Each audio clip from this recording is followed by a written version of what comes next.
Տարեց մի կին ստիպված է լքում իր տան հարմարավետությունը, ապրելու իր որդու հետ շքեղ, սակայն սառնաթույր առանձնատանը։ Մինչ նրան նվաստացնում են առանձնացնում տան մի անկյունում, նա մխիթարություն է գտնում փոքրիկ այգում, որը մշակել էր իր ձեռքերով։ Սակայն ճակատագիրը պահում է մի բացահայտում, որը փոխելու է ոչ միայն նրա կյանքը, այլ նրա որդու։ Կարմիր հողի ճանապարհը ոլորապտույտ բարձրանում էր բլուրն ի վեր, աստիճանաբար բացահայտելով գագաթին վեր խոյացող վեհաշուկ շինությունը։ Տիկին Կարինեն ավելի ուժեղ սեղմեց ծոցին կրած կտորե փաթեթը, զգալով, թե ինչպես է սիրտը արագանում ավտոբուսի յուրաքանչյուր շրջադարձի հետ։ Գյուղատնտեսական աշխատանքից կոշտացած նրա ձեռքերը թեթակի դողում էին, ոչ թե երանյան առավոտվա ցրտից, այլ որդուն այդքան ժամանակ անց նորից տեսնելու անհանգստությունից։ Սյունիքի մարզի փոքրիկ քաղաքը, որտեղ նա միշտ ապրել էր, ավելի ու ավելի էր հեռանում, ինչպես պարզ կյանքը, որը նա ճանաչել էր իր 65 տարիների ընթացքում։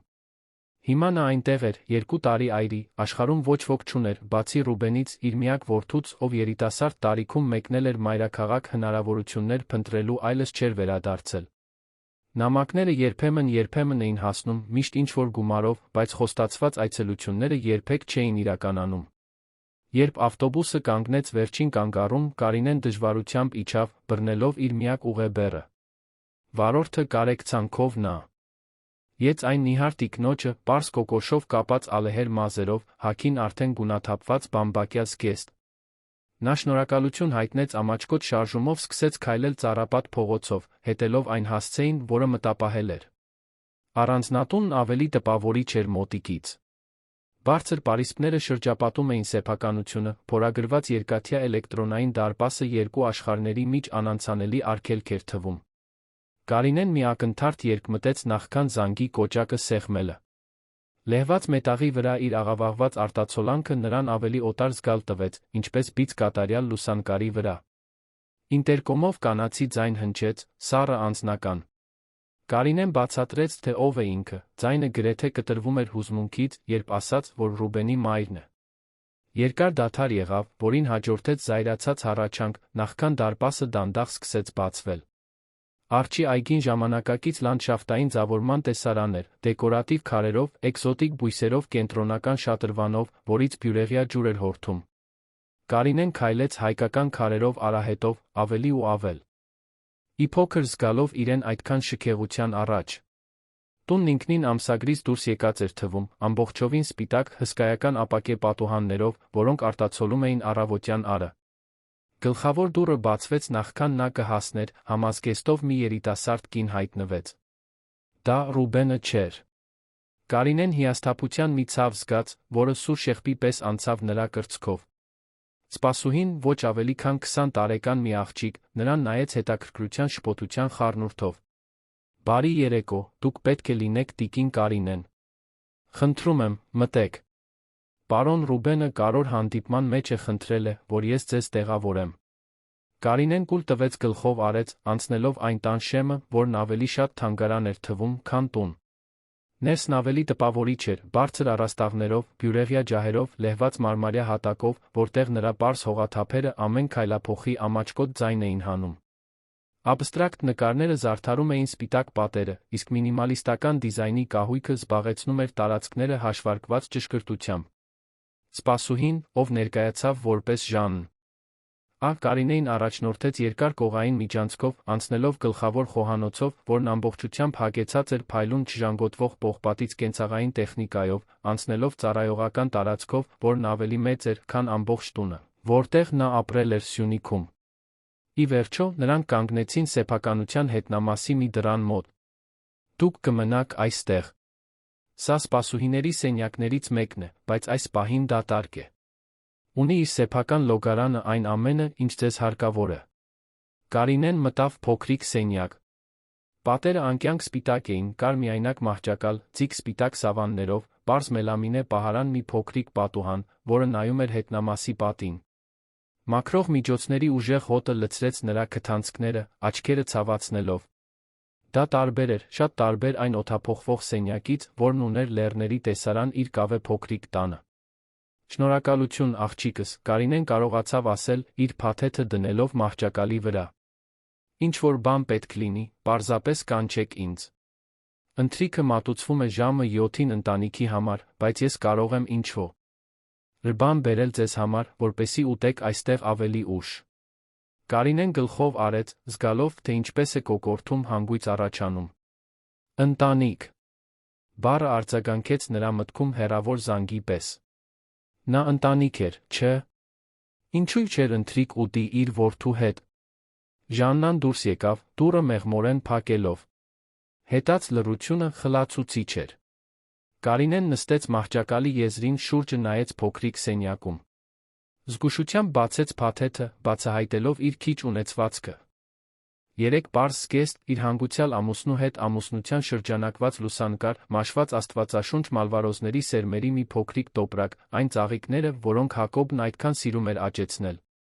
Նա սեղմեց տոպրակը կրծքին, զգալով, թե ինչպես են արցունքներն ի վերջո հոսում։ Հակոբն այդքան հպարտ կլիներ տեսնելով, թե ուր է հասել իր որդին, մտածեց նա։ Բայց նա շփոթված կլիներ, փորձելով հասկանալ, թե ինչու այդ պալատը չուներ իսկական տան ջերմությունը։ Ժամերը ձգվեցին։ Կարինեն ամաչկոտ հետազոտեց փոքրիկ սենյակը, իր հագուստը դրեց պահարանում, լուսանկարը դրեց մահճակալի կողքի սեղանիկին, աստվածաշնչի կողքին։ Պատուհանից նա կարող էր տեսնել հետնամասի այգու մի հատվածը, ավելի քիչ խնամված տարածք, քան Արջի այգին, մի քանի պտղատու ծառերով լքված ծաղկանոցով, որը ծածկված էր մոլախոտերով։ Երբ առը սկսեց մայր մտնել, երկինքը նարնջագույն երանգներով ներկելով, Կարինեն տանից եկող ձայներ լսեց։ Նրա սիրտը թռավ։ Արդյոք դա Ռուբենն էր։ Զգուշությամբ բացեց սենյակի դուռը, միջանցքից ներս նայելով։ Ձայները գալիս էին ճաշասենյակից, ծի. ծաղներ, աշխույժ զրույցներ։ Նա անմիջապես ճանաչեց իր որդու խորը ձայնը, այժմ ավելի հասուն, ավելի վստահ, բայց դեռ անսխալականորեն նրա ձայնը։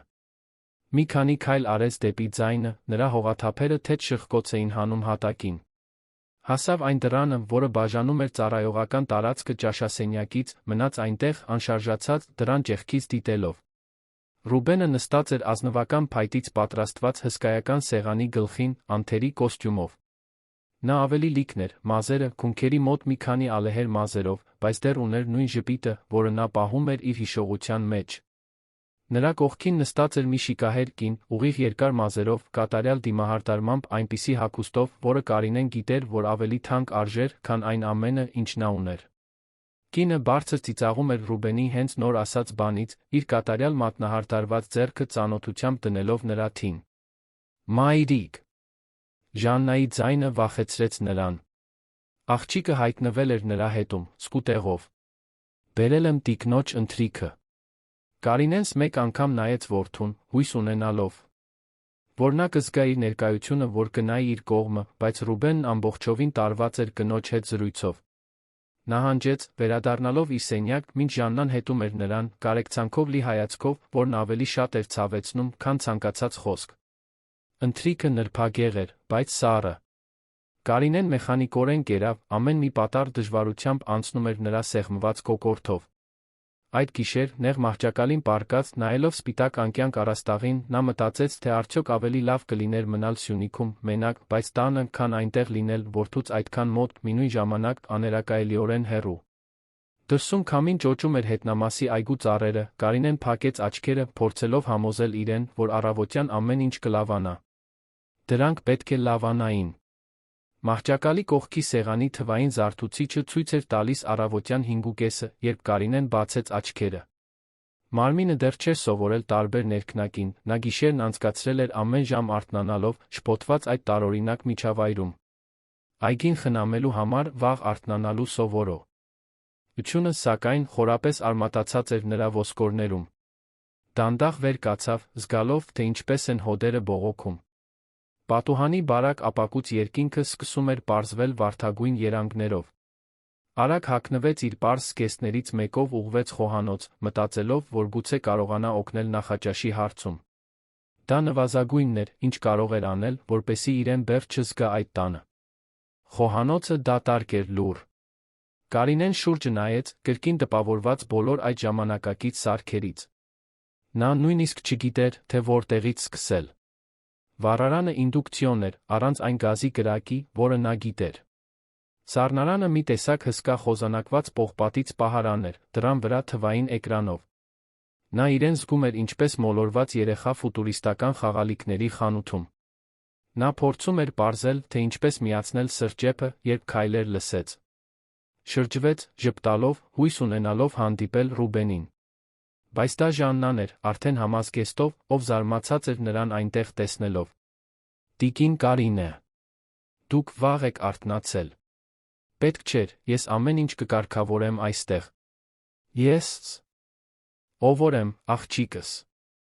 Մտածեցի օգնել։ Միշտ էլ Արի հետ եմ արթնացել։ Ժաննան քնքուշ ժպտաց, բայց նրա մեջ ինչ-որ տխրություն կար։ Հասկանում եմ, բայց ավելի լավ է, որ դուք բաներին չկպնեք։ Տիկին Վիոլետան շատ զգայուն է խոհանոցի կազմակերպման նկատմամբ։ Վիոլետա։ Այսպիսով, դա էր շիկահեր կնոջ անունը։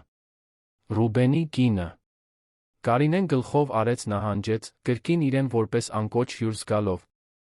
Վերադարձավ իր սենյակ այդ ժամանակ հասկացավ, որ նույնիսկ չգիտի, թե արդյոք կարող է ազատորեն շրջել տանը, թե պետք է մնա փակված այդ խորանարդում։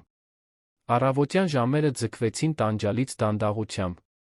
Կարինեն կարդաց Աստվածաշնչից որոշ հատվածներ, կարգավորեց վերակարգավորեց իր քիչ հագուստը պահարանում, պատուհանից նայեց հետնամասի լքված այգուն։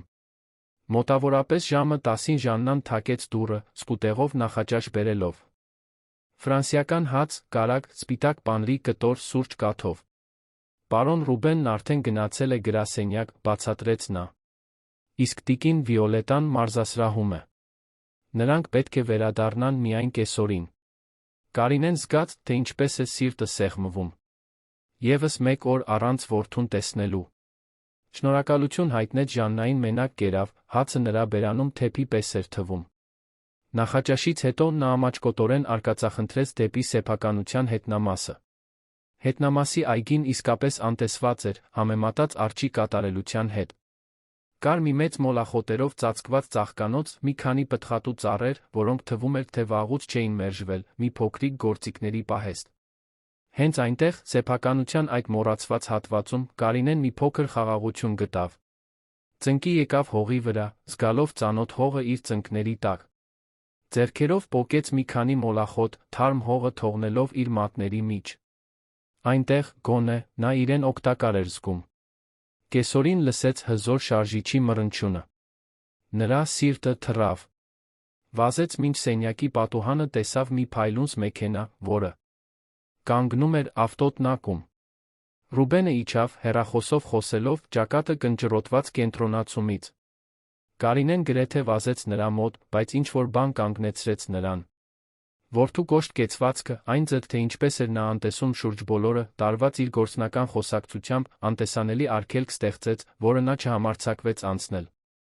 Ավելի ուշ, երբ Արն արդեն սկսում էր մայր մտնել, Կարինեն քաջության ալիք զգաց։ Նա չէր կարող այդպես շարունակել, թաքնված, խուսափելով իր սեփական որդուց։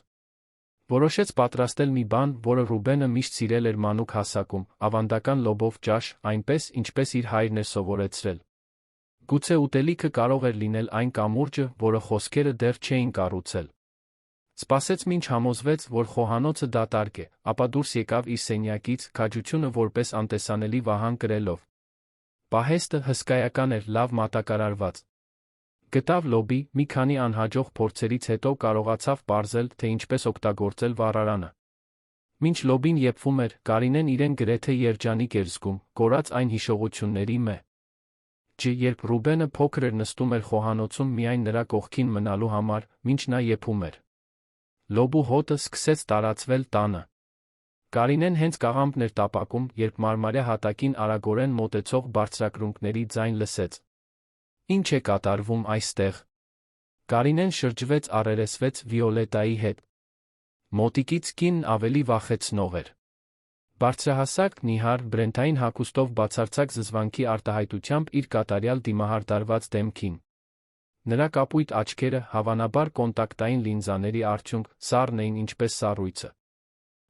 Ես ընթրիք էի պատրաստում Ռուբենի համար, Կարինեն կակազեց։ Նա միշտ սիրել է ավանդական լոբով ճաշ։ Վիոլետան կաթսային նայեց այնպես, կարծես դա ինչ-որ աղտոտված բան լիներ։ Նրա նիհար քիթը զզվանքից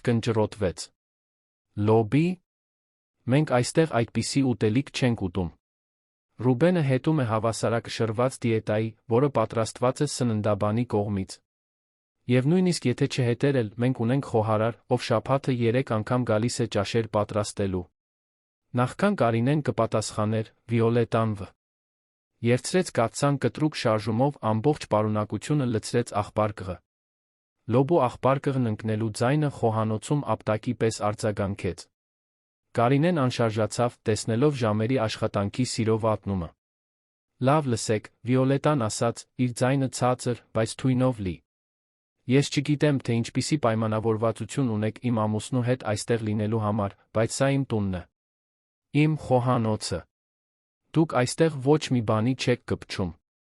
Հասկանալի է։ Կարինեն գրեթե չէր կարողանում շնչել։ Ես նրա մայրն եմ։ Իսկ ես նրա կինն եմ։ Նա ընտրել է ինձ հետ լինելը, ինձ հետ կյանք կառուցելը։ Եթե նա իսկապես մտածեր ձեր մասին, չէր թողնի ձեզ լքված գյուղում այս ամբողջ ժամանակ, չէ՞։ Հիմա գնացեք ձեր սենյակ։ Արցունքները այրում էին Կարինեի աչքերը, բայց նա թույլ չտվեց դրանց հոսել։ Նա այդ հաճույքը չէր տա Վիոլետային։ Շրջվեց քայլեց հետ դեպի իր խորանարդը, ամեն քայլը կապարի պես ծանր էր։ Նրա հետից լսեց Վիոլետայի պատուհանները բացելու օդը թարմացնող միջոց ցողելու ձայնը, կարծես լոբու հոտը վարակ լիներ, որը պետք է արմատախիլ արվեր։ Վերադառնալով սենյակ, Կարինեն նստեց մահճակալին, վերջապես թույլ տվեց արցունքներին հոսել։ Լուր լացեց, գծելով շրթունքը, որպեսզի ձայն չհանի։ Լացեց վատնված ուտելիքի, նվաստացման, բայց հիմնականում այն ցավալի գիտակցման համար, որ իր որդին, իր Ռուբենը, դարձել էր մեկը, ում նա այլս չէր ճանաչում։ Ավելի ուշ, Ժաննան սառը սենդվիչ բերեց սկուտեղով, ոչինչ չասելով։ Երիտասարդ աղջկա աչքերն ամեն ինչ ասում էին, նա ականատես էր եղել տեսարանին կամ գոնե լսել էր։ Կարինեն շնորհակալություն հայտնեց, աղջիկն արագ դուրս եկավ։ Մինչ մեխանիկորեն ուտում էր անհամ սենդվիչը, Կարինեն լսում էր ճաշասենյակից եկող ձայները։ Ծիծաղներ։ Ռուբենը ճաշում էր Վիոլետայի հետ, հավանաբար նույնիսկ չիմանալով, որ իր մայրը փորձել էր պատրաստել իր սիրելի ուտելիքը, չիմանալով, որ նա այնտեղ էր, մի քանի մետր հեռավորության վրա, կոտրված սրտով։ Այդ գիշեր, քնելուց առաջ, Կարինեն պատուհանից նայեց լքված այգուն, որը լուսավորված էր լիալուսնով։ Վաղը, որոշեց նա, կսկսի իր մալվարոզները տնկել այնտեղ։ Թույլտվություն չէր խնդրի։ Որոշ բաներ, իր ինքնության որոշ կտորներ։ Նա թույլ չէր տա, որ իրենից խլվեն։ Ծաղիկները կաճ էին, ինչպես նրա վճռականությունը, ամբողջովին չանհետանալ այդ վայրում, որը պետք է տուն լիներ, բայց ավելի շատ ոսկե բանտ էր թվում։ Հաջորդող շաբաթները ցավալի առօրյա ստեղծեցին։ Կարինեն արթնանում էր առից առաջ, օրերն անցկացնում էր իր սենյակում փակված կամ գաղտնի աշխատում էր հետնամասի այգում, քնում էր մի ընտանիքի հեռավոր զրույցների ձայնի ներքո, որի մի մասը նա պետք է լիներ, բայց որից ամբողջովին մեկուսացված էր։ Ժաննան նրա միակ ուղեկիցն էր, օրական 3 անգամ կերակուր բերելով հնարավորության դեպքում կարճ զրուցելով։ Այգին, սակայն, սկսեց վերափոխվել։ Պահեստում գտած ինքնաշեն գործիքներով Կարինեն մաքրեց լքված ծաղկանոցը, պոկեց մոլախոտերը, զգուշությամբ պատրաստեց հողը։ Տնկեց Սյունիքից բերած մալվարոզների սերմերը, յուրաքանչյուր սերմ դնելով հողի մեջ լուռ աղոթքով։ Ջրում էր դրանք հին դույլերում հավաքած ջրով, միշտ աշխատելով վաղ առավոտյան կամ ուշ կեսօրին, երբ համոզված էր, որ իրեն չեն տեսնի։ Առաջին ծիլերը երացին 2 շաբաթ անց, փոքրիկ կանաչ տերներ, որոնք կա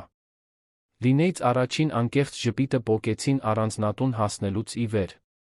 Ծնկի եկած հողի վրա, կեղտոտ ձեռքերով ավելի թեթ սրտով, նա շշնջաց բույսերին, կարծես դրանք հին ընկերներ լինեին։ Աճում են, Հակոբ։ Մեր ծաղիկներն աճում են նույնիսկ այս վայրում։ Հենց այդ առավոտներից մեկին, երբ նա խնամում էր իր ծաղիկները, Կարինեն վերջապես ունեցավ իր առաջին իսկական հանդիպումը Ռուբենի հետ։ Մտքերի մեջ կորած, նա չլսեց մոտեցող քայլերը։ Մայրիկ։ Ձայնը նրան ստիպեց ցատկել։ Շրջվեց, դեռ ծնկի եկած հողի վրա, նա այնտեղ էր։ Ռուբենը մուգ կապույտ կոստյումով, գործադիր պորտֆելը ձեռքին, նրան նայում էր մի արտահայտությամբ, որը նա չկարողացավ վերծանել։ Զարմանք։ Շփոթություն։ Գուցե երկուսից էլ մի փոքր։ Ռուբեն։ Կարինեն արագ վեր կացավ, կեղտոտ ձեռքերը սրբելով զգեստին։ Որդիս։ Մի քայլ արեց դեպի նա, ձեռքերը բնազդաբար բացելով գրկախառնվելու համար, բայց Ռուբենը գրեթե աննկատելիորեն մի քայլ հետ արեց։ Շարժումը փոքր էր, բայց Կարինեի համար դա կարծես անդունդ բացվեր նրանց միջ։ Ինչ ես անում այստեղ։ Տնկում եմ, պատասխանեց նա։ Ձայնը թեթակի դողալով։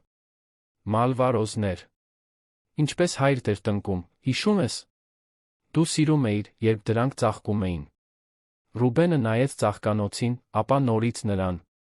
Նրա դեմքը լեհված դիմակ էր, առանց բացահայտելու, թե ինչ էր մտածում։ Մայրիկ, դուք չպետք է այգում աշխատեիք։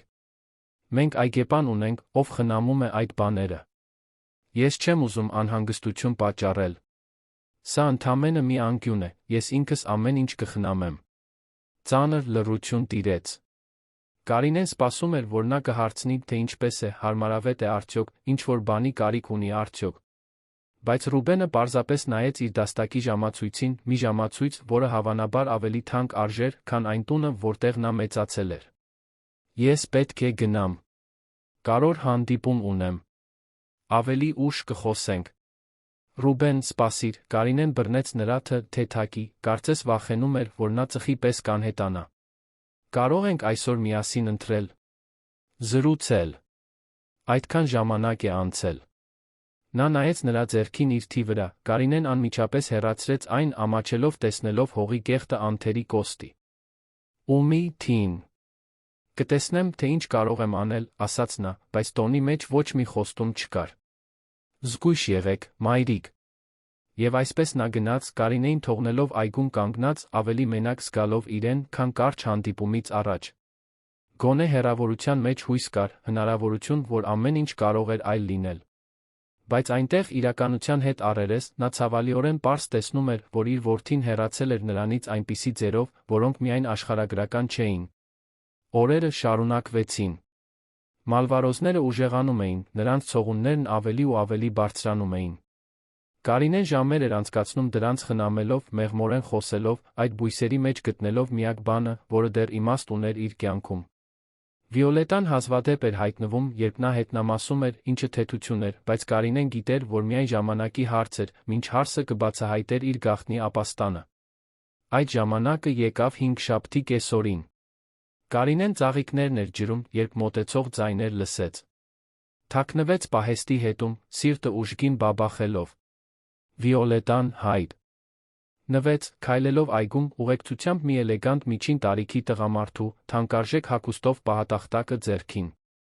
Այսպիսով, ինչպես ասացի, Հենրիկ, ես ուզում եմ այս տարածքը ամբողջովին վերափոխել։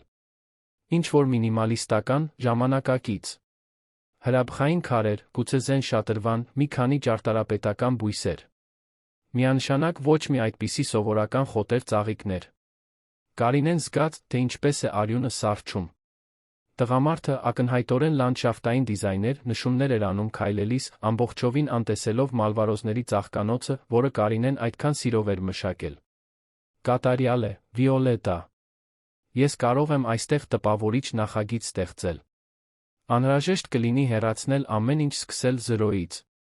Ես տեսնում եմ, որ ինչ-որ մեկը ինչ-որ բաներ է տնկել այստեղ, նա արամարանքով մատնացույց արեց մալվարոզները, բայց մենք ամեն ինչ կհանենք։ Ոչ։ Բառը դուրս թռավ Կարինեից նախքան նա կկարողանար իրեն զսպել։ Նա դուրս եկավ պահեստի հետից, արագ քայլելով դեպի նրանք։ Խնդրում եմ, մի կպեք ծաղիկներին։ Վիոլետան շրջվեց, նրա աչքերը սկս։ Բում զարմանքից լայնացան, ապա զայրույթից նեղացան։ Դուք… Այսպիսով, դուք եք տնկել այս բանն այստեղ։ Դրանք մալվարոզներ են, Կարինեն ասաց, փորձելով ձայնը հաստատ պահել։ Իմ հանգուցյալ ամուսինը սովոր էր տնկել։ Ես միայն այս փոքրիկ անկյունն եմ ուզում, ոչինչ այլս չեմ խանգարի։ Վիոլետան կարճ ու դաժան ծիծաղեց։ Ձեր հանգուցյալ ամուսինը։ Եվ ինչ կապ ունի դա իմ տան հետ։ Հենրիկ, կարող եք նախագծին ավելացնել այս ամենի հեռացումը։ Ես ուզում եմ հնարավորինս շուտ սկսել։ Խնդրում եմ, Կարինեն զգաց, թե ինչպես են արցունքները սպառնում հոսել, բայց պայքարեց դրանք զսպելու համար։ Դրանք ընդամենը ծաղիկներ են։ Ոչ ոքի չեմ վնասում։ Այս սեփականության մեջ ամեն ինչ պետք է հետի էսթետիկ ստանդարտի, Վիոլետան պատասխանեց, ձայնը սառը ինչպես պողպատը։ Ես չեմ կարող ունենալ գյուղական ծաղիկների ծաղկանոց, որը կփչացնի դիզայնի ներդաշնակությունը։ Բացի այդ, դուք նույնիսկ չպետք է այստեղ լինեիք, առանց թույլտվության բաներին կպչելով։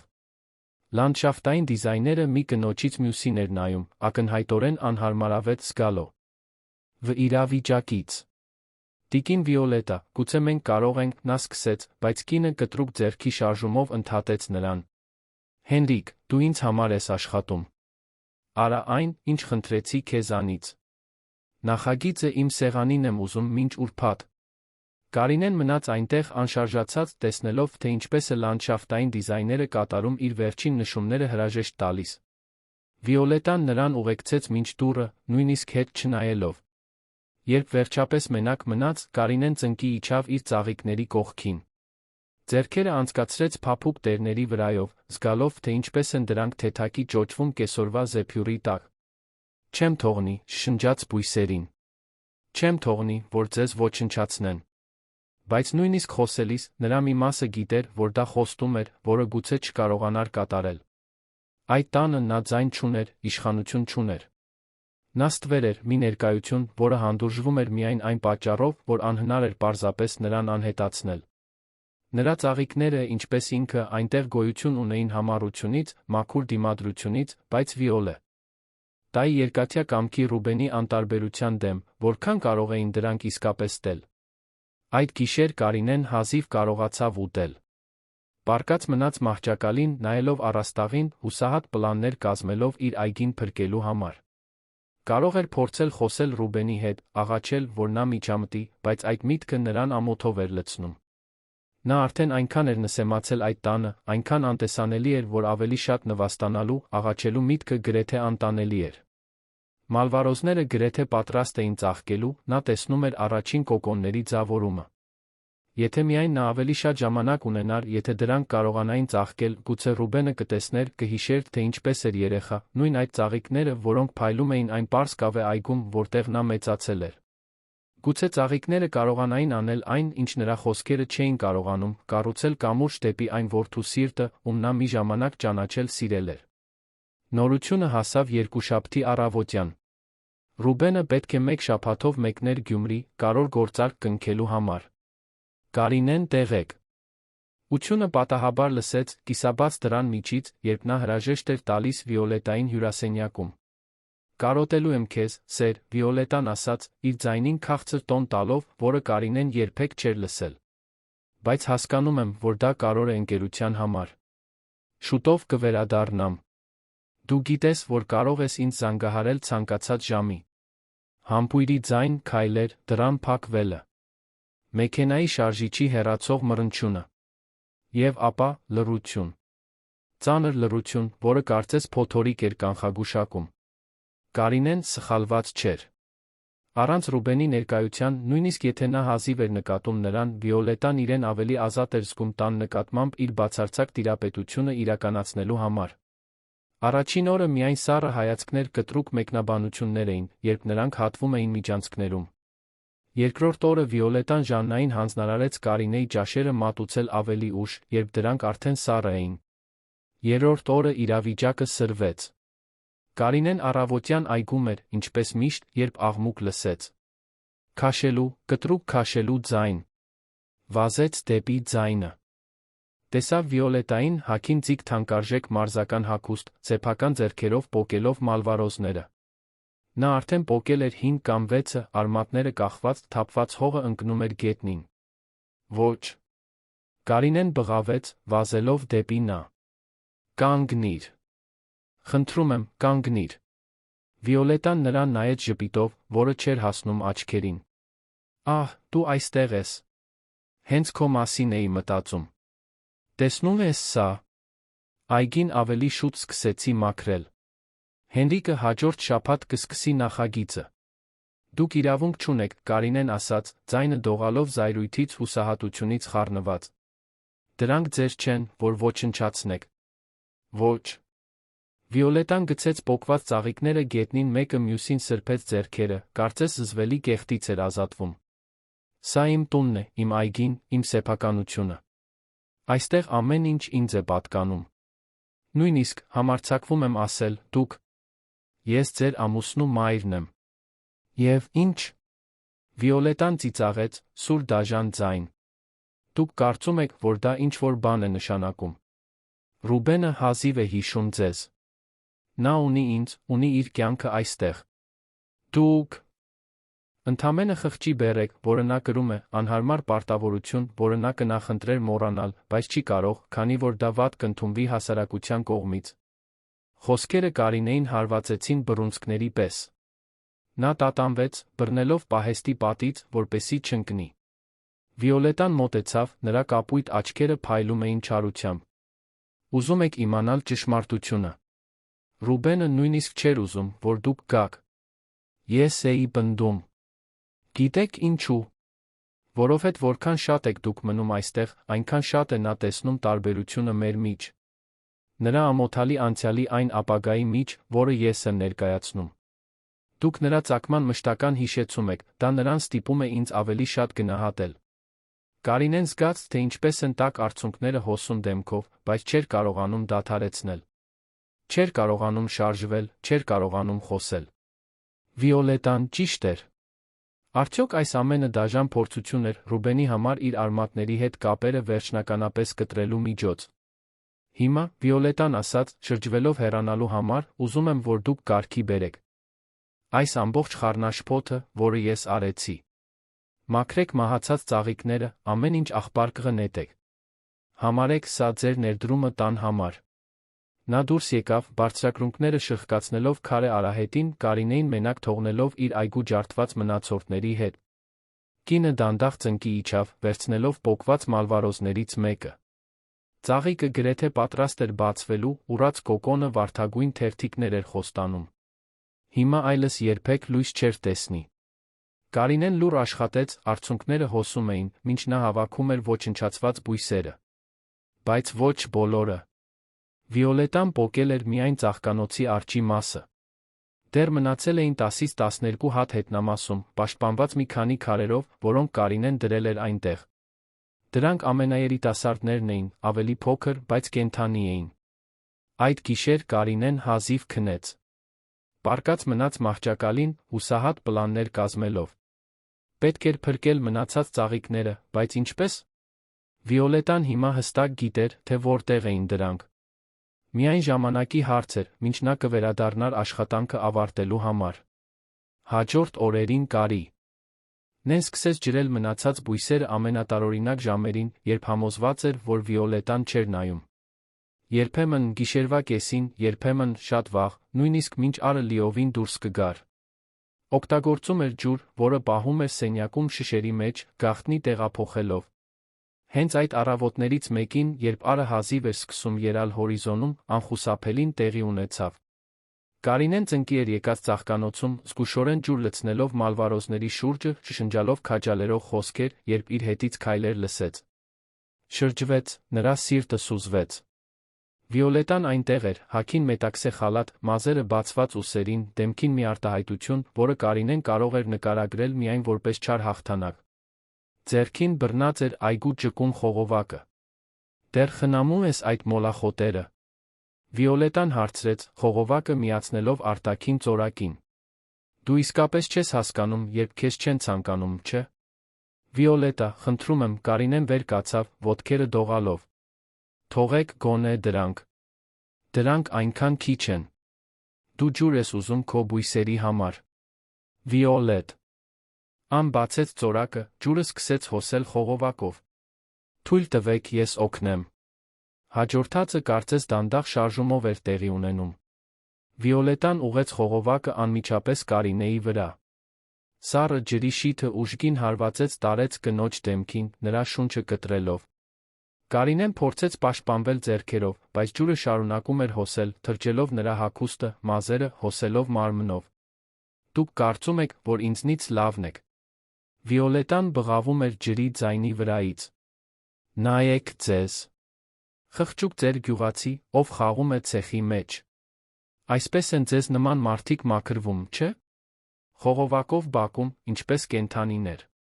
Ջուրն այնքան սառն էր, որ Կարինեն նույնիսկ չէր կարողանում բղավել։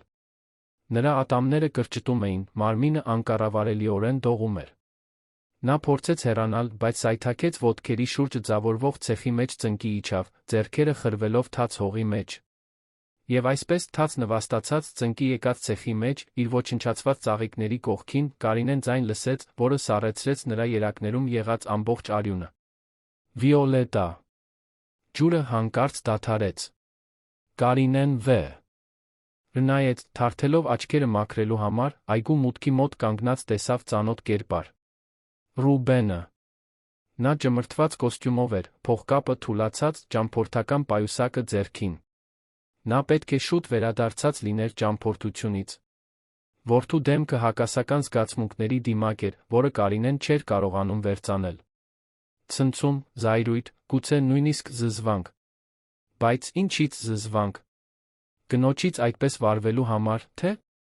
նրանից, իր մորից, այդ սարսափելի վիճակում լինելու համար։ Ռուբենը պայուսակը դրեց գետնին խուլ ձայնով։ Հետաց լռությունը խլացուցիչ էր, ընդհատվում էր միայն Կարինեի թաց հագուստից կաթող ջրի ձայնով թռչունների հեռավոր երգով, որոնք անտարբեր էին այգում տեղի ունեցող մարդկային ողբերգության նկատմամբ։ Ռուբենը դանդաղ քայլեց դեպի Վիոլետան, նրա քայլերը չափված, վերահսկվող էին, բայց նրա աչքերում մի բան կար, որը Կարինեն երբեք չէր տեսել։ Ցասում։ Սառը հաշվարկված ցասում, որն ավելի սարսափելի էր, քան զայրույթի ցանկացած պայթյուն։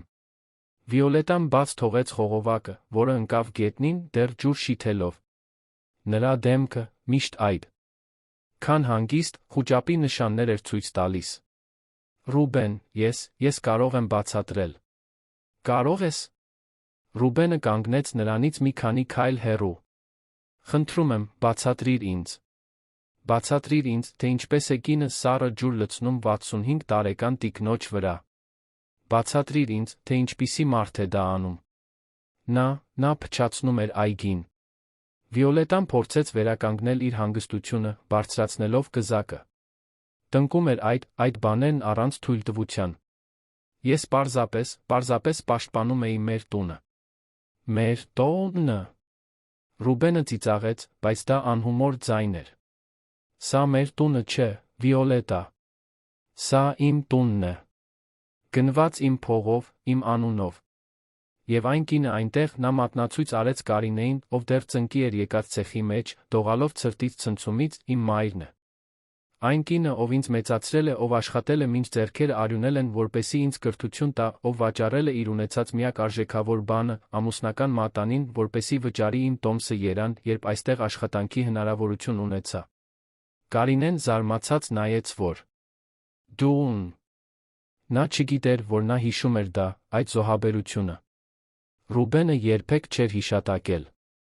Վիոլետան գլխով արեց, աչքերը լայն բացված։ Ռուբեն, սեր, դուք զայրացած եք, հասկանում եմ, բայց դուք այստեղ չէիք։ Դուք չտեսաք, թե ինչպես նա։ Չտեսա՞։ Ռուբենը հանեց բջջային հեռախոսը գրպանից։ Չտեսա, Վիոլետա։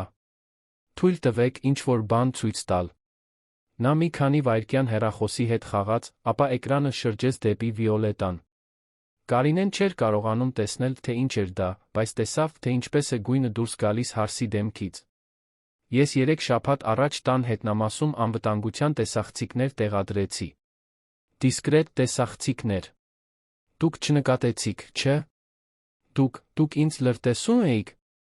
Լրտեսում էի ձեզ երկուսիդ։ Ռուբենը դրեց հեռախոսը։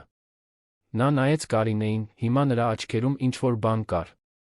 Ցավ, ամոթ, ափսոսանք։ Ամեն ինչ տեսա, մայրիկ։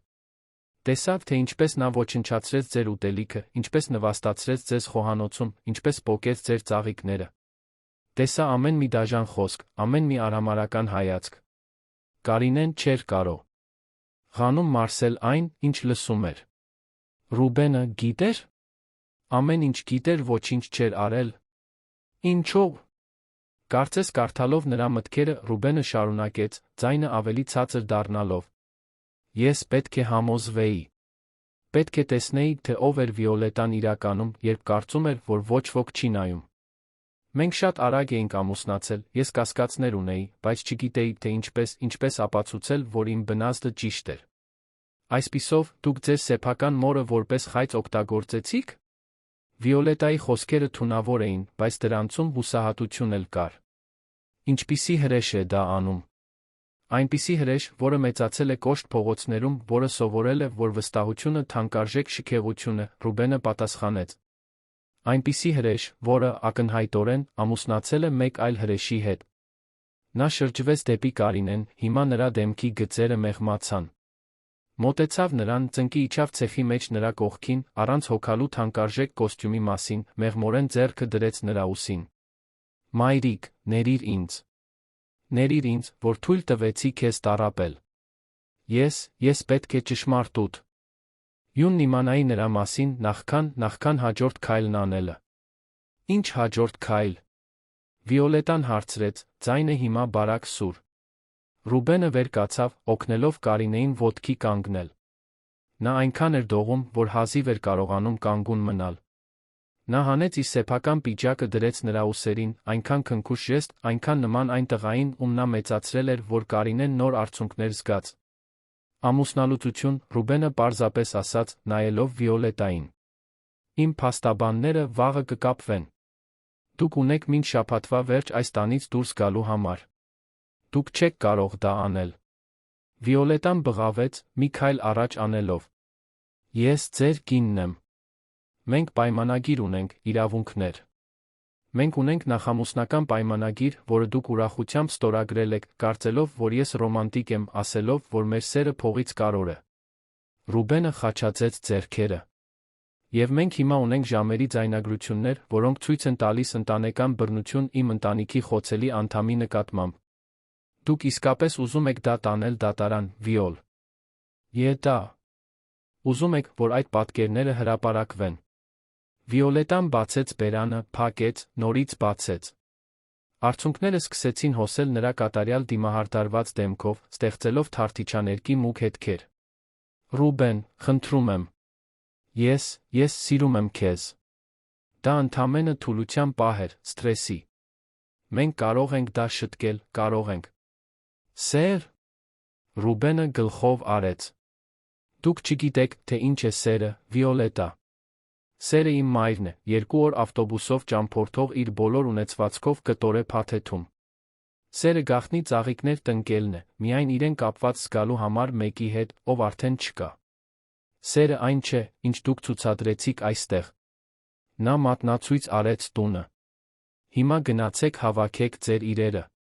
Ես չեմ ուզում, որ դուք իմ մոր մոտ լինեք նույնիսկ 1 վայրկյան ավել։ Վիոլետան մի պահ կանգնած մնաց, նրա աչքերը Ռուբենից Կարինեին հետ։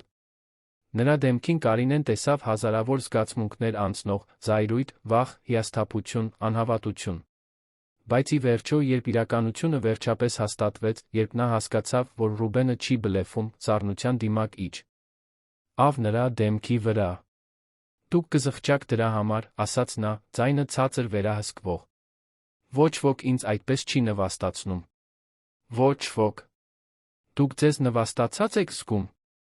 Ռուբենը մի քայլ արեց դեպի նա, Վիոլետան բնազդաբար նահանջեց։ Հիմա գուցե հասկանաք մի կոտորակ այն, ինչ զգաց իմ մայրը։ Հիմա գնացեք։ Վիոլետանს մեկ անգամ նայեց երկուսին էլ, ապա շրջվեց դուրս եկավ, նրա քայլերը շտապողական էին, գրեթե վազելով հետ դեպի տուն։ Նրանք լսեցին, թե ինչպես է նա բարձրանում աստիճաններով, դռների շրխկոցներ, իրերի նետվելու խուլ ձայնը։ Երբ վերջապես մենակ մնացին, Ռուբենը շրջվեց դեպի Կարինեն։ Մայրն այնքան էր դողում, որ նրա ատամները կրճտում էին։ Նա մեղմորեն, զգուշորեն գրկեց նրան, կարծես նա թանկարժեք փխրուն բան լիներ, որը կարող էր կոտրվել։ Կներես, մայրիկ։ Կներես ամեն ինչի համար։ Նրա ձայնը խեղդված էր։ Ես մտածեցի, որ եթե շուտ իմանայի ճշմարտությունը նրա մասին, կարող էի խուսափել տարիների տառապանքից ապագայում։ Բայց չմտածեցի այն տառապանքի մասին, որը կպատճառեի ձեզ հիմա։ Ես եսասեր էի, դաժան էի։ Կարինեն չէր կարողանում խոսել։ Նա իր գլուխը հենեց որդու ուսին լացեց, նվաստացման, մենակության հուսահատության բոլոր շաբաթները վերջապես հորթեցին։ Ռուբենը բռնեց նրան, թույլ տալով իր սեփական արցունքներին լուր հոսել։ Եկեք ներս մտնենք, ասաց նա վերջապես։ Պետք է տաք ցնցուղ ընդունեք, չոր հագուստ հագնեք։ Հետո կխոսենք։ Նա նրան մեղմորեն առաջնորդեց տուն, ոչ թե հետնամասի սպասուհու փոքրիկ սենյակը, այլ գլխավոր սյուիտը, իր հսկայական լոգարանով փափուկ սրբիչներով։ Մինչ Կարինեն լողանում էր, նա լսեց դռների նոր շրխկոցներ, Վիոլետայի սուր ձայնը, անհասկանալի բան բղավելով, վերջապես մեքենայի արագ հեռացող ձայնը։ Երբ նա դուրս եկավ լոգարանից, հագին փափուկ խալաթ, որը Ռուբենը թողել էր նրա համար, որդուն գտավ մահճակալի եզրին նստած, դեմքը ձեռքերի մեջ։ Նա վեր նայեց, երբ նա ներս մտավ։ Նա գնացել է։ Ենթադրում եմ, որ հյուրանոցում է։ Կարինեն նստեց նրա կողքին։ Այնքան շատ բան կար ասելու, այնքան շատ հարցեր տալու, բայց այդ պահին միայն մեկն էր կարոր։ Ինչու, որդիս։ Ինչու չասացիր ինձ, թե ինչ էիր անում։ Ռուբենը խորը աչեց։ Որովհետև եթե ասեի, դուք այլ կերպ կվարվեիք։ Նա կհասկանար։ Ես պետք է ճշմարտությունը տեսնեի առանց ֆիլտրերի։ Նա նայեց նրան, աչքերը կարմրած։ Բայց հիմա տեսնում եմ, որ գինը չափազանց բարձր էր։ Ես գրեթե կորցրեցի ձեզ։ Գրեթե կորցրեցի միակ մարդուն, ով միշտ ինձ իսկապես սիրել է։ Գիշերը իջավ երանի վրա, առաջին անգամ առանձնատուն հասնելուց ի վեր, Կարինեն նստեց գլխավոր ճաշասեղանին։ Ոչ թե հետնամասի փոքրիկ սենյակում, ոչ թե թաքնված, այլ այն տեղում, որը միշտ պետք է նրանը լիներ։ Ռուբենը պարզ ընթրիք պատրաստեց, ինքը, մերժելով օգնությունը։ Բրինձ, լոբի, սոխով բիֆշտեքս։ Անկեղծ, առանց պահանջների ուտելիք։ Մինչ նրանք ուտում էին հարմարավետ լռության մեջ, այնքան տարբեր նախորդ շաբաթների ծանր ամաչկոտ լռությունից, Կարինեն դիտում էր որդուն։ Նա այնքան էր փոխվել, բայց նա հասկացավ նա շատ առումներով մնացել էր նույն տղան։ Այն ձը, թե ինչպես էր դանդաղ, մտածկոտ ծամում։ Հոնքերի միջ փոքր կնճիռը, երբ անհանգստացած էր։ Պատմեք, մայրիկ, Ռուբենը վերջապես ասաց, դնելով պատառաքաղները։ Ինչպես անցան այս բոլոր տարիները։ Իրականում։ Ոչ թե այն ամփոփված տարբերակները, որոնք դուք ուղարկում էիք նամակներում։ Կարինեն մի կում ջուր խմեց, մտքերը կարգավորելով։ Դրանք մենակ էին, ընդունեց նա։ Հայրիկի մահից հետո տունը շատ լուռ էր դարձել։ Ես շարունակում էի այգին խնամել, այն ծաղիկները, որոնք նա այդքան սիրում էր։ Հարաններն օգնում էին, երբ կարող էին, բայց… Նա դադարեց, ճիշտ խոսքեր փնտրելով։ Դու կարոտում ես, որդիս։ Կարոտել եմ բոլոր այս տարիները։ Ռուբենը ցածրացրեց աչքերը, մեղքը հստակ տեսանելի նրա դեմքի յուրաքանչյուր գծի վրա։ Ես գիտեմ։ Ես կորցրի ճանապարհը, մայրիկ։ Երբ հասա երան, այնքան վճռական էի հաղթելու, ապացուցելու, որ կարող եմ ինչ-որ մեկը լինել։ Սկսեցի ներքից, շինարարական ընկերության պահեստում։ Աշխատում էի օրական 16 ժամ, գիշերները սովորում էի։ Ամեն մի կոպեկը, որ վաստակում էի, ուղարկում էի ձեզ։ Ես գիտեմ։ Եվ երբեք այդքան շատ ուղարկելու կարիք չկար, գիտես։ Ես լավ էի հաղթահարում։ Բայց ինձ պետք էր, Ռուբենը պնդեց։ Պետք էր զգալ, որ ինչ-որ բան եմ անում ձեզ համար, քան… Ի որ չէի կարող այնտեղ լինել։ Նա ձեռքը անցկացրեց մազերով, մի նյարդային ժեստ, որը բացահայտում էր անվստահ տղային հաջողակ գործարարի տակ։ Աստիճանաբար բարձրացա։ Վերահսկիչ, մենեջեր, տնօրեն։ 10 տարում ունեի իմ սեփական ընկերությունը։ 15-ում ես այն էի, ինչ նրանք անվանում են միլիոնատեր։ Եվ երջանիկ էիք։ Հարցը Ռուբենին անակնկալի բերեց։ Նա բացեց բերանը պատասխանելու համար, ապա փակեց։ Երկար մտածեց։ Ես չգիտեմ։ Չափազանց զբաղված էի երջանկության մասին մտածելու համար։ Միշտ կար հաջորդ գործարքը, հաջորդ նախագիծը, հաջորդ նպատակը, որին պետք է հասնել։ Իսկ Վիոլետան… Ռուբենը խորը հառաչեց։ Վիոլետային հանդիպեցի սոցիալական միջոցառման ժամանակ 3 տարի առաջ։ Նա գեղեցիկ էր։ Նրբագեղ։ Գիտեր բոլոր ճիշտ բաները, որ պետք է ասել, ճանաչում էր ճիշտ մարդկանց։ Նա ինձ զգալ տվեց, որ վերջապես պատկանում եմ այն աշխարհին, որին այդքան պայքարել էի մտնելու համար։ Բայց դու երբեք չես պատկանել այդ աշխարհին, որդիս, Կարինեն մեղմորեն ասաց։ Դու եկել ես Սյունիքի կարմիր հողից, կավե տներից, պատշգամբում օրվա վեր ջին զրույցներից։ Այդ մյուս աշխարհը վատ չէ, բայց այն չէր, որ փոխարիներ քո էությանը։ Այն պետք է լրացներ։ Ռուբենը մորը նայեց զարմանքի հիացմունքի արտահայտությամբ։ Երբ դարձաք այդքան իմաստուն։ Միշտ էլ եղել եմ, Կարինեն ժպտաց մի իսկական ժպիտ, որը լուսավորեց նրա հոգնած դեմքը։ Պարզապես դուք չափազանց հեռու էիք նկատելու համար։ Նրանք միասին ծիծաղեցին, դա կարծես տարիների հեռավորությունը սկսեր լուծվել այդ ընդհանուր ծիծաղի մեջ։ Ռուբենը սեղանի վրայից բռնեց մոր ձեռքը, իր գործադիրի փափուկ ձեռքերը շրջապատում էին նրա կոշտացած ձեռքերը։ Վիոլետայի հետ շատ արագ ամուսնացա, շարունակեց նա։ Մեր ծանոթությունից 6 ամիս անց։ Նա ուզում էր մեծ, շքեղ հարսանիք, ես ամեն ինչ տվեցի նրան։ Բայց սկզբից կային նշաններ։ Փոքրիկ մեկնաբանություններ իմ ընտանիքի, իմ ծագման մասին։ Ոչինչ շատ ակնհայտ, պարզապես բավականաչափ կասկածներ սերմանելու համար։ Եվ երբ կանչեցիք, որ ես գամ։ Ռուբենը ամաչկոտ թվաց։ Դա նրա գաղափարն էր, իրականում։ Ես նշել էի, որ դուք մենակ էիք հայրիկի մահից հետո, որ անհանգս տանում էի։ Նա առաջարկեց, որ դուք գաք այստեղ ապրելու։ Այդ պահին մտածեցի, որ դա նրա բարությունն էր, բայց հետո սկսեցի հասկանալ։ Փոքրիկ բաներ։ Այն ձ, թե ինչպես էր նա խոսում ձեր մասին մինչ ձեր գալը։ Ինչպես արդեն պլանավորում էր, թե որտեղ ձեզ դնել, աչքերից հեռու։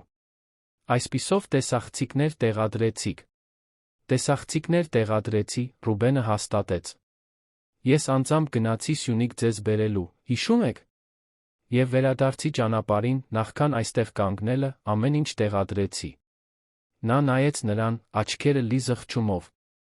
Ամեն օր, երբ գիշերները իմ գրասենյակում դիտում էի ձայնագրությունները, տեսնում էի, թե ինչ էր նա անում։ Ամեն նվաստացում, ամեն դաժան խոսք։ Եվ ամեն օր ես ավելի ու ավելի էի ատում ինձ, որ անմիջապես չէի դադարեցնում դա։ Ինչու՞ չդադարեցրեցիք։ Որովհետև ես վախկոտ եմ, պարզապես ասաց նա։ Որովհետև Վիոլետայի հետ ամուսնանալը վերջին կամուրջն էր, որը կարծում էի, որ ինձ կապում է հաջողության այդ աշխարհի հետ։ Ընդունել, որ սխալվել էի նրա մասին, նշանակում էր ընդունել, որ գուցե սխալվել էի ամեն ինչի մասին։ Այն մասին, թե ով էի դարձել, թե ինչն էր իրականում կարոր։ Իսկ հիմա։ Ռուբենը խորը շունչ քաշեց, ապա վեր կացավ, մոտեցավ պատուհանին, որը նայում էր հետնամասի այգուն։ Լուսինը լուսավորում էր մալվարոզների մնացորդները, որոշները դեռ կենդանի, մյուսները ոչնչացված։ Հիմա գիտեմ, որ կարորը այնտեղ է, նա մատնացույց արեց այգին։ Այն ծաղիկների մեջ, որոնք դուք տնկեցիք։ Հայրիկի հիշատակի մեջ։ Այն ամենի մեջ, ինչ փորձել էի թողնել անցյալում, բայց որն իրականում այն էր, ինչ ինձ դարձնում էր այն, ինչ ես եմ։ Նա շրջվեց դեպի Կարինեն, աչքերը փայլում էին նոր վճռականությամբ։ Ես պլան ունեմ, մայրիկ։ Ուզում եմ ինչ-որ բան անել։ Մի բան, որը, հույս ունեմ, կարող է սկսել հատուցել այն, ինչ արեցի ձեզ հետ։ Կարինեն սպասեց, հետաքրքրված։ Ես ուզում եմ տուն կառուցել հետնամասի այգում։ Ոչ թե առանձնատուն, ոչ թե այսպիսի բան, նա ժեստ արեց շուրջ բոլորի շքեղության վրա։ Կավե տուն, ինչպես այն, որտեղ ես մեծացել եմ։ Պարզ, անկեղծ, պատշգամբով, որտեղ կարող ենք նստել զրուցել օրվա վերջին։ Մեծ այգիով, որտեղ դուք կարող եք տնկել այնքան մալվարոզներ, որքան կցանկանաք։ Կարինեն զգաց, թե ինչպես են արցունքները կուտակվում աչքերում։ Ռուբեն, որդիս։ Ես արդեն խոսել եմ հուսալի ճարտարապետի հետ։ Մեկի հետ, ով աշխատում է կայուն, ավանդական շինարարության հետ։ Նա կարող է վերստեղծել Սյունիքի տների ոճը, բայց բոլոր այն հարմարություններով, որոնց դուք արժանի եք։ Մի քանի ամիս կպահանջվի, բայց երբ պատրաստ լինի, դա ձերն է լինելու։ Ամբողջովին ձերն է։ Իսկ դուք։ Ռուբենը վերադարձավ սեղանին, նորից նստելով։ Ես առայժմ կապրեմ առանձնատանը, մինչ որոշեմ, թե ինչ անել դրա հետ։ Պետք է շատ բան վերանայեմ իմ կյանքում, մայրիկ։ Գործը, թե ինչպես եմ աշխատում, որքան եմ աշխատում։ Բայց մի բան գիտեմ, ձեզ խնամելը, ձեր մոտ լինելը, առաջնահերթությունը հիմա։ Կարինեն վեր կացավ, մոտեցավ որդուն։ Ձեռքերը դրեց նրա դեմքին, խորը նայելով նրա աչքերին։ Դուք ոչինչ կառուցելու կարիք չունեք հատուցելու համար, որդիս։ Դուք արդեն արել եք ամենակարևորը։ Դուք վերադարձաք ինձ մոտ։ Դուք հիշեցիք, թե ով եք։ Ռուբենը գրկեց մորը, նրանք այնտեղ մնացին երկար րոպեներ, երկու սրտեր վերջապես գտնելով իրենց ճանապարհը դեպի մեկը մյուսը։ Հաջորդ օրերին առանձնատունը սկսեց կյանք ստանալ այնպես, ինչպես երբեք չէր ունեցել։ Ռուբենը փաստաբաններ վարձեց ամուսնալուծության հարցով զբաղվելու համար, Վիոլետան, հասկանալով, որ ոչ մի իշխանություն չունի, արագ ընդունեց պայմանները։ Նա վերցրեց իր հագուստը, իր զարդերը նրանց կյանքից դուրս եկավ նույնքան կտրուկ, որքան մտել էր։ Ճարտարապետը եկավ միջին տարիքի մի տղամարդ, Պողոս անունով, ով մեծացել էր Լոռու մարզի գյուղում, հստակ հասկանում էր, թե ինչ էր ուզում Ռուբենը։ Նա Կարինեի հետ քայլեց հետնամասի այգով, լսելով նրա պատմությունները այն տան մասին, որտեղ նա մեծացրել էր Ռուբենին, էսքիզներ անելով, նշումներ կատարելով։ Ծաղիկները, տիկին Կարինե, ասաց նա, մատնացույց անելով մալվարոզները, սրանք մնում են։ Մենք այգին կդիզայնավորենք դրանց շուրջը։ Կարինեն ժպտաց, առաջին անգամ երկար ժամանակ անց զգալով, որ գուցե, պարզապես գուցե, ամեն ինչ վերջապես կարգավորվում է։ 6 ամիս անց առանձնատան հետնամասի այգին ամբողջովին վերափոխվել էր։ Այնտեղ, որտեղ նախկինում միայն լքված հող էր մի քանի մենակ մալվարոզներ, հիմա վեր էր խոյացել հմայիչ տուն։ Կավե պատերը ավանդական սյունիքյան ոճով ունեին տաք երկրային երանգ, որը կարծես գրկում էր մոտեցողին։ Գաղութային կղմինդրե տանիքը ծածկում էր լայն պատշգամբ, ձեռքով մշակված փայտե սյուներով։ Եվ ամեն ինչի շուրջը որպես գունավոր պահապաններ, տասնյակ մալվարոզներ էին ծաղկում վարդագույն, կարմիր սպիտակ երանգներով։ Կարինեն նստած էր ճոճվող աթոռին պատշգամբում, ծածկոցը ուսերին, չնայած կեսօրվա արը տաք էր։ Նրա ոտքերի մոտ, զամբյուղ, այգուց թարմ խոտաբույսերով, սպասում էր խոհանոց տանելուն։ Նա հանգիստ ժպիտով դիտում էր ծաղիկները, դեռ հազիվ հավատալով, որ այդ վայրն իսկապես իրենն էր։ Մայրիկ։ Ռուբենի ձայնը նրան դուրս բերեց մտքերից։ Նա հայտնվեց տան դռան մոտ, երկու բաժակ սուրճ կրելով։ Պատրաստել եմ այնպես, ինչպես դուք սովորեցրիք։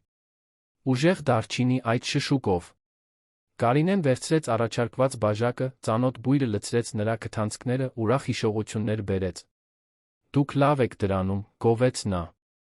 Ռուբենը նստեց նրա կողքի աթոռին, իր սեփական բաժակը ձեռքերում։ Նա փոխվել էր վերջին ամիսներին։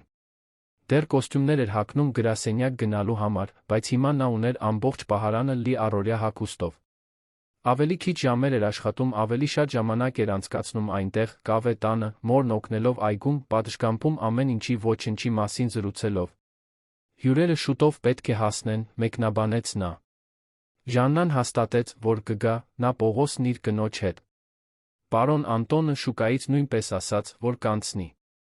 Այսօր հատուկ օր էր։ Կարինեն փոքրիկ խնջույք էր կազմակերպում տան ավարտը նշելու համար, պարզ ճաշ այգում։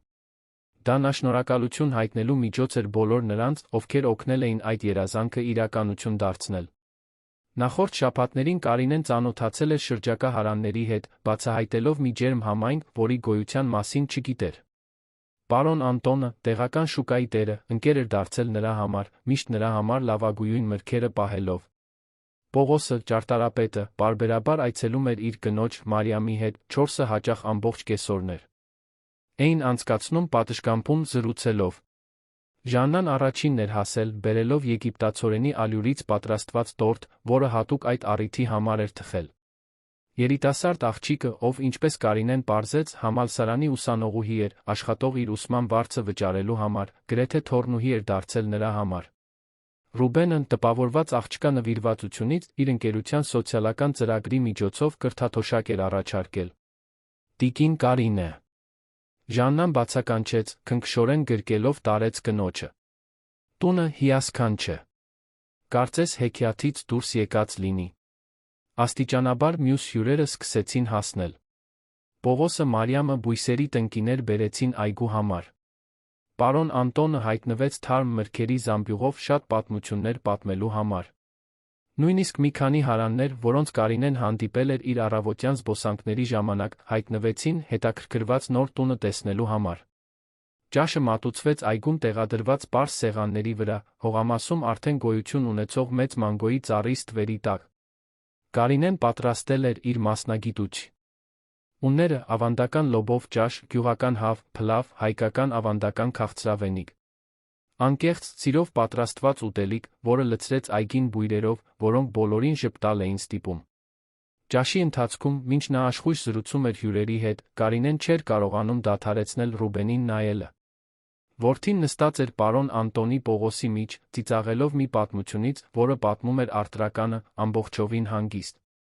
Այլս չկար լարվածություն նրա ուսերում, մշտական շտապողականություն նրա շարժումներում։ Նա թվում էր, վերջապես, խաղաղության մեջ։ Հենց կեսօրի կեսին էր, երբ ары սկսում էր մայր մտնել, երկինքը ոսկեգույն երանգներով ներկելով, որ անսպասելի ընդհատում եղավ։ Շքեղ մեքենա կանգնեց առանձնատան դիմաց, ծանոթ կերպար իջավ։ Վիոլետան։ Կարինեն տեսավ, թե ինչպես է որդու դեմքն ակնթարթորեն կոշտանում։ Հյուրերը, զգալով մթնոլորտի փոփոխությունը, լռեցին։ Վիոլետան քայլեց կողային այգով, նրա բարձրակրունկները խրվում էին խոտի մեջ, մինչ հասավ կավե տանը։ Նա այլ էր թվում, ավելի նիհար, մազերը ոչ այնքան անթերի, դիմահարդարումը չայնքան կատարյալ, ինչպես նախկինում։ Ռուբեն, ասաց նա, ձայնը զսպված, բայց հուսահատության շշուկով։ Մենք պետք է խոսենք։ Ռուբենը դանդաղ վեր կացավ, իրեն դնելով Վիոլետայի Կարինեի միջ, պաշտպանականորեն։ Ոչինչ չկա խոսելու, Վիոլետա։ Ամուսնալուծությունը ավարտվել է 3 ամիս առաջ։ Դուք ստացել եք այն, ինչ նախատեսված էր պայմանագրով։ Ես գիտեմ, բայց նա շուրջը նայեց, տեսնելով մարդկանց, ուտելիքը, հարմարավետ տունը։ Ռուբեն, ես սխալ եմ գործել։ Սարսափելի սխալ։ Այս ամիսներն առանց քեզ ստիպեցին ինձ հասկանալ, թե որքան եմ ես, որքան եմ ամեն ինչ փչացրել։ Կարինեն լուռ դիտում էր։ Նրա մի մասը խղճաց Վիոլետային, բայց դա հեռավոր կարեկցանք էր, առանց էմոցիոնալ ծանրության։ Դուք ոչինչ չեք փչացրել, Վիոլետա, Ռուբենն ասաց, ձայնը հաստատ, բայց ոչ դաժան։ Դուք պարզապես բացահայտեցիք, թե ով էիք միշտ։ Եվ ինձ տվեցիք, առանց իմանալու, ամենամեծ նվերը, ցույց տվեցիք, թե ինչն է իրականում կարոր կյանքում։ Եվ դա դուք չեք, դա այն կյանքը չէ, որը մենք ունեինք միասին։ Վիոլետան նայեց Կարինեին, կարճ ակնթարթով նրան։ Աչքերը հանդիպեցին։ Կարինեն այնտեղ զայրույթ չտեսավ, ոչ էլ արհամարհանք։ Նա միայն դատարկություն տեսավ։ Մի կին, ով ամբողջ իր ինքնությունը կառուցել էր մակերեսային բաների վրա, հիմա կորած էր։ Դուք պետք է գնաք, Վիոլետա, Կարինեն մեղմորեն ասաց։ Այստեղ ձեզ համար ոչինչ չկա, բայց գուցե այլ վայրում կարող եք գտնել այն, ինչ իրականում փնտրում եք։ Վիոլետան մի պահ կանգնած մնաց, ապա դանդաղ գլխով արեց։ Նա նորից նայեց Ռուբենին, խորը շունչ քաշեց շրջվեց։ Նրանք տեսան, թե ինչպես է նա քայլում դեպի մեքենան, մտնում հեռանում։ Այս անգամ Կարինեն գիտեր, դա հավերժ էր։ Խնջույքը շարունակվեց, ընդհատումը շուտով մոռացվեց ծիծաղի զրույցների մեջ։ Երբ գիշերը իջավ, վերջին հյուրերը հրաժեշտ տվեցին, Կարինեն Ռուբենը մենակ մնացին պատշգամբում, դիտելով երկնքում սկսող աստղերը։ Դուք կարծում եք, որ հայրիկը հպարտ կլիներ։ Ռուբենը հանկարծ հարցրեց։ Այս ամենից, տնից, այգուց։ Կարինեն բռնեց որդու ձեռքը։ Հայրդ միշտ էլ հպարտ է եղել քեզանով, որդիս։ Ծնվելու օրվանից։ Եվ եթե նա հիմա այստեղ լիներ, տեսնելով այն մարդուն, որ դու դարձել ես ոչ միայն հաջողակ գործարարին, այլ բարի սիրտ ունեցող մարդուն, ով հիշում է, թե որտեղից է եկել, նա հպարտությունից տեղը չէր մտնի։ Ռուբենը սեղմեց մոր ձեռքը, արցունքները փայլում էին նրա աչքերում։ Ես մի որոշ ժամանակ կորցրել էի ճանապարհը, բայց դուք ինձ հետ բերեցիք։ Այս ծաղիկները, նա մատնացույց արեց մալվարոզները, որոնք մեղմորեն փայլում էին լուսնի լույսի տակ, դրանք ինձ հիշեցրին, թե ով եմ ես, որտեղից եմ եկել։ Մալվարոզները ոչինչ չեն արել, որդիս։ Կարինեն ժպտաց։ Դուք թույլ տվեցիք, որ դրանք աճեն, դուք խնամեցիք դրանց, չնայած խոչընդոտներին։ Ինչպես նա թույլ տվեցիք, որ մեր միջ սերը նորից աճի։ Նրանք այնտեղ մնացին ժամերով, մայր որդի, զրուցելով անցյալի, ներկայի, ապագայի մասին։ Ռուբենը պատմեց իր ընկերությունը սոցիալապես ավելի գիտակից դարձնելու, Ժաննայի նման երիտասարդներին օգնելու ծրագրեր ստեղծելու իր պլանների մասին։ Կարինեն կիսվեց իր պարզ երազանքներով ընդլայնել այգին, գուցե համայնքի այլ մարդկանց սովորեցնել այգեգործություն։ Երբ վերջապես հրաժեշտ տվեցին քնելու համար, Արինեն մտավ իր սենյակ, մի հարմարավետ սենյակ, կավե պատերով, պատուհաններով, որոնք բացվում էին դեպի այգի։ Նա պառկեց հարմարավետ մահճակալին, ծածկվեց ձեռքով պատրաստված վերմակով, որը բերել էր Սյունիքից, պատուհանից նայեց մալվարոզներին, որոնք մեղմորեն պարում էին գիշերային զեփյուռի տակ։ Հաջողվեց մեզ, Հակոբ, շշնջաց նա աստղերին, ամուսնուն, ով անշուշտ լսում էր նրան, որտեղ էլ որ լիներ։ Մեր տղան վերադարձավ տուն։ Ոչ թե աղյուսից ու ցեմենտից տունը, այլ սրտի, արմատների, այն ամենի տունը, ինչն իրականում Կարոր է։ Եվ այնտեղ, այդ կավե տանը, որը կառուցվել էր մի այգում, որը նախկինում լքված էր, շրջապատված ծաղիկներով, որոնք դիմացել էին բոլոր դժվարություններին, Կարինեն փակեց աչքերը քնեց։ Առաջին անգամ տարիներ շարունակ նրա երազները մենակության կամ կարոտի մասին չէին, այլ այն ամենի մասին, ինչ դեռ պետք է գար, առավոտները որդու կողքին ծաղիկներ ջրելու, կեսօրները պատշգամբում ընկերներին ընդունելու, աստղազարդ գիշերները լի խաղաղությամբ, երախտագիտությամբ։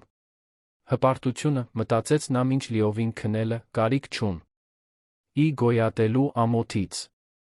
Որովհետ ի վերջո ոչ հպարտությունը, ոչ էլ ամոթը Կարոր չեն։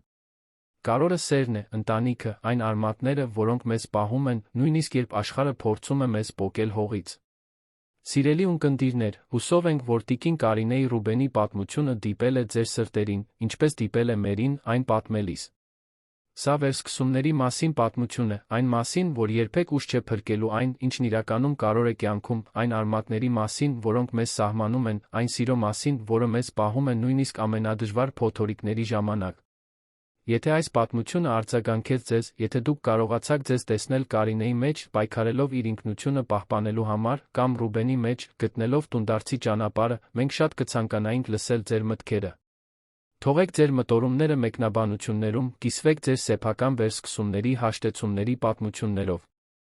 Մի մոռացեք բաժանորդագրվել մեր ալիքին, որպեսզի բաց չթողնեք հաջորդ պատմությունները, որոնք մենք այդքան սիրով ենք բերում։ Ամեն։ Ավանում ամեն մեկնաբանություն ցույց է տալիս մեզ, որ այս պատմությունները փոփոխություն են բերում, հասնելով այն սրտերին, որոնք պետք է լսեն դրանք։ Ամեն օր մենք նոր պատմություններ ենք պատրաստում, որոնք ուսումնասիրում են մարդկային հարաբերությունների բարդությունը, ընտանիքի մարտահրավերները, վերսկսումների գեղեցկությունը։ Մինչ հաջորդ պատմությունը, թող բոլորս, ինչպես Կարինեն, գտնենք մեր մալվարոզների այգին, որտեղ էլ որ կյանքը մեզ տնկի։